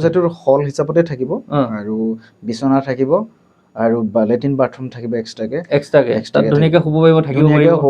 মহিলাৰ কাৰণেও আমাৰ ডিফেন্সত যেনেকৈ এটা হল থাকে যে, হল থাকে, পুৰা বেডিং বিলাক সজাই থোৱা এখন চাইডত মানে 20 জন মানুহ থাকিব পাৰিব। তাতে মানে খালি কি হ'ল, লেডিজটো বেলেগ হ'ব আৰু জেন্টছটো বেলেগ হ'ব। সেইটো ফ্ৰী অফ কৰ্চ। আৰু তাতে এক্সট্ৰাকে এটা ৰুমো থাকিব, যিটো ৰুম মানে ধৰি লওক কিবা ফেমিলি পৰিয়াল সৰু বাচ্ছা থকা, যাতে বেলেগ বেলেগকে বিচনাত হ'বলগীয়া নহয়। জুবিন দাৰ নামত কাম কৰি আছে। এতিয়া মই এটা কথা কৈছোঁ, R.A. প্ৰকাশে জুবিন দাৰ প্ৰতিমূৰ্তি বনোৱা নাই। R.A. প্ৰকাশে বনাইছে এটা 3মহলীয়া বিল্ডিং, য'ত দুৰ্ভগীয়াৰ মানুহে তাত জিৰণি ল'ব। তাতে জুবিন দাৰ প্ৰতিমূৰ্তি জিলিকি ৰ'ব, ন হয়নে? যে জুবিন দাৰ প্ৰতিমূৰ্তিটো আকাৰত নহয়, আত্মাত জিলিকি ৰ'ব। সেইটোৱে হ'ল R.A. প্ৰকাশৰ কাম। আজি ইণ্টাৰভিউটোত তাক এটা ডাঙৰ প্ৰশ্ন আছিলে, সেইটো লাষ্টলৈ মই থৈছোঁ, যে মেইন কাম কৰি আছে এইটো। বাকীটো মানুহক কাৰোবাক 1000, 2000, 5000, 10000 তেনেকৈ সহায় কৰিয়ে থাকে R.A. প্ৰকাশে। এইবিলাকতো এটা অস্থায়ী সহায়। আজি দিছোঁ, বছৰ হৈ গ'ল, ভেটুজন মানুহ গ'ল। কিন্তু যিটো কাম কৰিছে ৰিচেণ্টলি, যিটো 3মহলীয়া এটা বিল্ডিং বনাইছে, য'ত প্ৰজেক্ট কমপ্লিট হোৱাগৈ নাই, হ'ব আৰু এইটো কিমান বছৰ লাগিব আৰু সেইটো লাগিব। একচুৱেলি কি, মোক চৰকাৰৰ ফালৰ পৰা কৈছিলে, কিন্তু মই যেনেকৈ মোৰ পিতৃয়ে ভাল নাপায় আৰু নিজৰ কষ্ট বলেৰে কিছুমান কাম কৰিবলৈ কয়, যিখিনি সমাজ সেৱা নিজে কৰিবা। নিজে প্ৰকৃত মানুহ হিচাপে যি মানুহে প্ৰকৃতিক ভাল পায়, প্ৰকৃতি মানুহ হৈ জীয়াই থাকিব লাগিব বুলি মোক যেতিয়া কৈছিলে, আৰু মই সেই প্ৰকৃতি মানুহ হিচাপে থাকিব বিচাৰোঁ। মই এতিয়াও মোৰ ৱাইফক কওঁ, মই তোমাৰো নহয়। মই তাইক কওঁ যে মই ছোৱালীও নহয়। মোৰ নিজৰ মাও কাৰণেও মই মাক কওঁ, মা মই তোমাৰো নহয়। তুমি মোক জন্ম দিলা হয়, তুমি মোক সেইদিনাখনৰ পৰাই তুমি মোক গতাই দিলা, যিদিনাখনৰ পৰা মই দেশৰ সুৰক্ষা কৰ্মীত গুচি গ'লোঁ। আৰু এতিয়া মোৰ বহুত দায়িত্ব, মা। তুমি কেৱল আশীৰ্বাদ কৰা, মই এনি টাইম তোমাৰ লগততো আছোৱেই, তুমি মোৰ লগত আছাই। মা এতিয়া গাঁৱৰ ঘৰত থাকে। মা গাঁৱৰ ঘৰত তুমি যোৰহাটত থাকা চাকৰি। মা ঠিকে আছে? এতিয়া মা ঠিকে আছে, যথেষ্ট বয়স। আৰু বা এতিয়া ক'ত থাকে? বা এতিয়া বিয়া হোৱা বাটো এইখিনি ওচৰতে থাকে। গোটেই বাহঁতক ধুনীয়াকৈ সেই একেখন গাঁৱৰ। তেতিয়া টাইমৰ বেলেগ আছিলে, আৰু আমি সৰু আছিলোঁ, সমাজখন বেলেগ আছিলে। তাৰপিছৰ পৰা মই যেতিয়া চাকৰি পালোঁ, বাহঁতক ধুনীয়াকৈ সম্পত্তি দিলোঁ, ভণ্টিক দিলোঁ, চবকে। তোমাৰ মানুহগৰাকী মানে পিংকি, তেওঁ কেতিয়াও আপত্তি কৰা নাই আজিলৈকে? নাই, আপত্তি কৰা নাই। তেওঁ এনেকুৱা ধৰণৰে, আনকি আমাৰ গাঁৱৰ ইমানকণো মাটি সম্পত্তিৰ প্ৰতি আমাৰ দুয়োটাই অকণমানো মানে ইচ্ছা নাই। আমি তুমি ৰ'বা, এতিয়া মই বহুত ক্ষেত্ৰত দেখোঁ, সংসাৰ এখন হ'লে কেৱল নিজৰ কাৰণে চিন্তা কৰে। তোমাৰতো সংসাৰ আছে, এজনী ছোৱালী আছে, ধুনীয়া ছোৱালী আছে, নিজৰ পত্নী আছে। তুমি যাকে দিওঁ বুলি ক'লে পত্নীয়ে দি দিবলৈ দিয়ে, ন? এইটো নকয় যে তই আমুকক কাপোৰযোৰ দিছ, মোৰ কাৰণে এযোৰ কিনো, সেইটো কোনোদিনে নকয়। নাই, নকয়। আৰু মানুহজনী বহুত কষ্ট কৰে বুলি কোৱা শুনিছোঁ। মানুহজনী নিজে কষ্ট কৰে, মোতকৈ বহুত কষ্ট কৰিব পাৰে। আৰু সেই কষ্ট অৱশ্যে প্ৰথমতে কৰিব পৰা নাছিলে, কিন্তু কষ্টটো 2015 পৰা কৰিছে, যেতিয়া 2014 জুবিন দাক লগ পাইছে। আৰু জুবিন দাৰ আদৰ্শৰ কথাখিনি মোৰ পৰা তাই অনুপ্ৰাণিত হ'ল। হোৱাৰ পাছত তাই ক'লে কি, ময়ো কিবা এটা কৰিম। তেতিয়া মই তাইক ক'লোঁ, তুমি এনেকুৱা এটা বিজনেছ কৰা, যিটো বিজনেছ তুমি নিজেও ভোকত নাথাকা, আনকো ভোকত নাৰাখা। তুমি আত্মাৰ পৰা তেওঁ যাতে তোমাক থেংক ইউ মানে তুমি আশীৰ্বাদ পালা, ধন্যবাদ যেতিয়া তুমি পাত্ৰ হ'বা, তেতিয়াহে তুমি সফল হ'বা। তুমি এটা ৰেষ্টুৰেণ্ট খুলিলা। তাৰপিছৰ পৰা মই তাইক সৰুকৈ এখন হোটেল নহয়, মানে জাষ্ট চাই কফিখন আমাৰ ছমাহো নাথাকিলে। চাহ কফিৰ পৰা গৈ আজি সেইখন হ'লগৈ। কি পায়? এতিয়া চব পায়, আপোনাৰ butter chicken, chilli chicken, Chinese খানা, ভাত, চব। ভাত পানী চব পায়। ভাত, দালি, আমলেট। এইখন ৰৰৈয়াতে আছে। ৰৰৈয়াতে কাষ্টমাৰ হয়? কাষ্টমাৰ হয়। এমপ্লয় কিমান আছে? এমপ্লয় 4জন আছে। 4জন মানে অসমীয়াক সংস্থাপন দি থৈছে। সেইটো বহুত ইম্পৰ্টেণ্ট কথা, সেইটো বহুত ডাঙৰ কথা হয়। 4জন এমপ্লয়ীক সংস্থাপন দি থৈছে, আৰু পত্নীয়ে সেইখন কমপ্লিটকৈ চলাই আছে। দুটা আচলতে তেওঁৰ পত্নী বহুত ডেডিকেশ্যন আছে নিজৰ প্ৰতি। আৰু তোমাৰ সংসাৰখন মোৰ দেখি মানে খুব ভাল লাগে। মই কেতিয়াবা ভাবোঁ, এনেকুৱা এখন সংসাৰহে আচলতে পৃথিৱীত দৰকাৰ, যিটো মানে আণ্ডাৰষ্টেণ্ডিং তেওঁলোকৰ, সেই বস্তুটো লাগে। আজি আকাশক মই কৈছোঁ, তেওঁৰ পত্নী অসুস্থ যদি পঠিয়াই দিছে, ছোৱালী অসুখ পঠিয়াই দিছে, যে বিতুদা নাথাকে, গতিকে ইণ্টাৰভিউ দি থোৱা। আৰু মই পুনৰবাৰ এই ভিডিঅ'টোৰে মই আকাশৰ ৱাইফ তথা মোৰ ভগ্নীস্বৰূপ, মোৰ ভণ্টিস্বৰূপ পিংকিলৈ ধন্যবাদ জ্ঞাপন কৰিছোঁ। নিজৰ স্বামীক ডেডিকেশ্যন কৰিব পৰাটো এগৰাকী পত্নীৰ বাবে বহুত সাংঘাতিক এটা কথা। তো আকাশক মাতিলোঁ, নজনা কথা বহুত আপোনালোকে পডকাষ্টটোত জানিলে, আৰু প্ৰত্যেকজন জীৱন যোদ্ধাক মাতিম। আকাশ, তোমাৰ কেনেকুৱা লাগিলে প্ৰথম পডকাষ্ট দি? ভাল লাগিলে এইখিনিতে। খালি আৰু লাষ্টত মই সৰুকৈ এটা কথা কৈছোঁ, অকণমান নাৰীক শ্ৰদ্ধা ভক্তি কৰিব লাগে, শিকিব লাগে হয় আৰু নাৰীক মৰমৰ মৰ্যাদা দিব জানিব লাগে নাৰী পোৱা নাৰী আমাৰ কাৰণে বহুত ত্যাগ কৰিছে কোনোবাই কয় কি নাৰী আমাক কি দিয়ে মানে অৰ্থাৎ এই ছোৱালীবিলাকে আমাক কি দিয়ে বা নাৰীৰ পৰা আমি কি পাইছোঁ মই এইটোৱে কওঁ যিখিনি নাৰীয়ে সৰ্বস্ব ত্যাগ কৰি কিনে সতী সাবিত্ৰীৰ পৰা ধৰি সৰ্বস্ব ত্যাগ কৰি কিনে এটা পুৰুষক জন্ম দিয়ে সেইটোৱে আৰু সেই পুৰুষে যদি প্ৰশ্ন কৰে নাৰীৰ পৰা কি পাওঁ নাৰীক যদি দবাই ৰাখিব বিচাৰে তো মই ভাবোঁ কেতিয়াও সেই পুৰুষে সফল কৰিব নোৱাৰে আৰু মই সেইকাৰণে মোৰ ৱাইফক মই কওঁ যে তুমি মোৰ কাৰণে ৱাইফ নহয় তুমি মোৰ কাৰণে এক নম্বৰ হ'ল মই কি খাই ভাল পাওঁ এই প্ৰশ্নটো সৰুতে আছিলে মায়ে মোৰ ল'ৰাটোৱে কি খাই ভাল পায় তাই মোৰ মাতৃ ভূমিকা লৈছে মই কি পিন্ধি ভাল পাওঁ এই প্ৰশ্নটো আছিলে মোৰ বাইদেউ ভূমিকা ল'লে আৰু মই কেনেকৈ আগবাঢ়ি যাব পাৰোঁ সেইটো মোৰ পিতৃ মোৰ দাদা আদৰ্শ আছিলে দাদাহঁতে মোক কয় ভাইটিটো বা কেনেকৈ আগবাঢ়িব মই মোৰ পিতৃয়ে কয় মোৰ ল'ৰাটো কেনেকৈ আগবাঢ়িব তাই মোক কেনেকৈ আগবাঢ়ি যাব লাগে তুমি এইখিনি অকণমান কমা আগবাঢ়ি যাব পাৰিবা তেতিয়া গোটেই ভূমিকাখিনি তাই গ্ৰহণ কৰি থৈছে তাৰমানে ক'বলৈ মোৰ মানে শব্দ নাই মানে তোমাৰ পত্নীক তুমি হাতী পাইছা আৰু এগৰাকী পত্নীক মূলতে ভাল কৰা মানুহজনে হ'ব লাগিব নিজৰ স্বামী স্বাধীনতা দিব লাগিব বন্ধুত্ব দিব লাগিব সময় দিব লাগিব মৰম দিব লাগিব ভাল পোৱা দিব লাগিব সকলো দিব লাগিব তো মই তোমাৰ পত্নীক পুনৰবাৰ ধন্যবাদ জ্ঞাপন কৰিছোঁ যে তোমাৰ প্ৰতি ডেডিকেশ্যন কৰিছে তোমাৰ কৰ্মক শ্ৰদ্ধা কৰিছে এনেকুৱা পত্নী আচলতে পোৱাটো বহুত এটা ডাঙৰ কথা আৰু আকাশক আজি পডকাষ্ট প্ৰথমটো ল'লোঁ একদম পুৰা প্ৰফেশ্যনেল যেন লাগিছেনে পডকাষ্ট মই নাজানো কিন্তু মই প্ৰথম পডকাষ্ট মই বেলেগত ইণ্টাৰভিউ দিছোঁ বহুত পডকাষ্টত গৈছোঁ কিন্তু আজি ইণ্টাৰভিউ লোৱা মানুহটো মই মিষ্টাৰ বিটোৱে এইটো ইউটিউব চেনেলত পডকাষ্ট আৰম্ভ কৰিছোঁ চোৱা বহুতে কি কৰে ফেচবুকত দিয়া ভিডিঅ' ইউটিউবত দিয়ে কিন্তু মই ইউটিউবৰ কাৰণে মই ভাবিলোঁ যে মই অলপ পডকাষ্ট আৰম্ভ কৰোঁ এটা বেলেগ টাইপৰ জীৱন সংগ্ৰামবিলাক দেখাওঁ ইয়াৰ পৰা মানুহে সাহস পাব আজি যিটো আকাশৰ জীৱন সংগ্ৰাম তাৰ পৰা হয়তো আপোনালোকে বহুতখিনি জ্ঞান পালে এনেকুৱা ধৰণৰ সংগ্ৰামী বহুত মানুহ আহি থাকিব জীৱন সংগ্ৰামী মই প্ৰত্যেকটো কথা ইয়াত কান্দিব ইয়াত হাঁহিব প্ৰত্যেকটো সঁচা কথা ক'ব লাগিব জুবিন দাৰ দৰে চিধা কথা ক'ব লাগিব মনত ৰাখিব আজি প্ৰত্যেকটো কথা চিধা আৰু স্পষ্ট কথা কোৱাৰ বাবে আজি কান্দিব লগা হ'ল আৰে প্ৰকাশে অতীতক সোঁৱৰিব লগা হ'ল কোনো ইণ্টাৰভিউ নোকোৱা কথা আজি মই উলিয়ালোঁ তেনেকৈ প্ৰত্যেকজন যোদ্ধাইকালৈ মাতিম আৰু আহি থাকিব কোন আহিব অতিথি আপোনালোকে পাই থাকিব পডকাষ্ট গতিকে এই পডকাষ্টটো চাবৰ বাবে এজন যোদ্ধাৰ লগত চিনাকি হ'বৰ বাবে ইউটিউব চেনেলটো যোনে ছাবস্ক্ৰাইব কৰা নাই কৰি ল'ব মাত্ৰ নিষ্ঠা সততাৰ প্ৰত্যেকজন যোদ্ধাক মাতি ইয়াত মই জীৱন সংগ্ৰামৰ কাহিনী শুনাম তেওঁ নিজেই ক'ব কোৱাৰ পিছত আপোনালোকে গম পাব যে জীৱন মানে কি চিনি পাবৰ বাবে মিষ্টাৰ বিটু পডকাষ্ট আৰম্ভ কৰিছোঁ আৰু এই পডকাষ্টে বহুতৰ জীৱনৰ সলনি কৰিবলৈ বিশ্বাস ৰাখি পুনৰবাৰ আকাশক প্ৰথম পডকাষ্টৰ অতিথি হিচাপে ধন্যবাদ জ্ঞাপন কৰি আজি এই পডকাষ্টটো ইমানতে সমাপ্ত কৰিছোঁ সদায় সকলো ভালে থাকক কুশলে থাকক তাকে কামনা কৰিলোঁ ধন্যবাদ জয় আই অসম জয় জুবিন দা।